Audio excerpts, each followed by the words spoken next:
رکعت میں شامل ہو اور صورت حال یوں ہو کہ امام صاحب رکوع میں تھے، ہم آئے، ہم نے تکبیر کہی تو امام صاحب سمیع اللہ لمن حمیدہ کہہ کے کھڑے ہو گئے، اور جیسے کھڑے ہو جاتے ہیں سیدھے، پھر ہم شامل ہوئے تو کیا یہ رکعت مل گئی؟ دیکھیے مسئلہ یہ ہے کہ اگر کسی نے امام کو اس رکعت کے رکوع میں پا لیا تو یہ رکعت ملے گی، اور اگر امام صاحب نے رکوع سے آپ سیدھے کھڑے ہو گئے ہیں، بلکہ رکوع کی ادنا مقدار یہ ہوتی ہے کہ آپ ہاتھ بڑھائیں تو آپ کے گھٹنوں تک ہاتھ پہنچ جائیں، جیسے آپ یہ کھڑے ہوئے ہیں، اب آپ جھکے، تھوڑا سا جھکے، اتنے کے ہاتھ لمبے ہیں کہ گھٹنے تک پہنچ جائیں، پوری کمر نہیں بھی جھکائی تب بھی وہ رکوع کہلائے گا، ٹھیک ہے نا، اور پورے جھکنا یہ افضل طریقہ ہوتا ہے۔ اب اگر آپ آئے اور امام صاحب حالت رکوع میں تھے،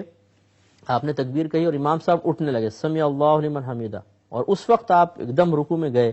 اور آپ اور امام صاحب رکوع کی جو کم سے کم حد ہے کہ ہاتھ بڑھائیں تو گھٹنا تک پہنچ جائیں، اس میں جیسے امام صاحب ابھی کھڑے ہیں، یہ آپ نیچے،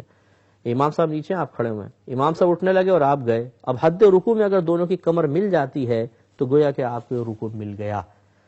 لیکن اگر آپ یہ سمجھتے ہیں کہ میں گیا اور اس سے پہلے امام صاحب حد رکوع سے اوپر اٹھ گئے تھے تو پھر آپ کو یہ رکعت نہیں ملے گی، یہ آپ کو آخر میں علیحدہ ادا کرنی پڑے گی۔ بھائی فرماتے ہیں کہ محافل میں اور محافل میلاد میں عورتیں تشریف لے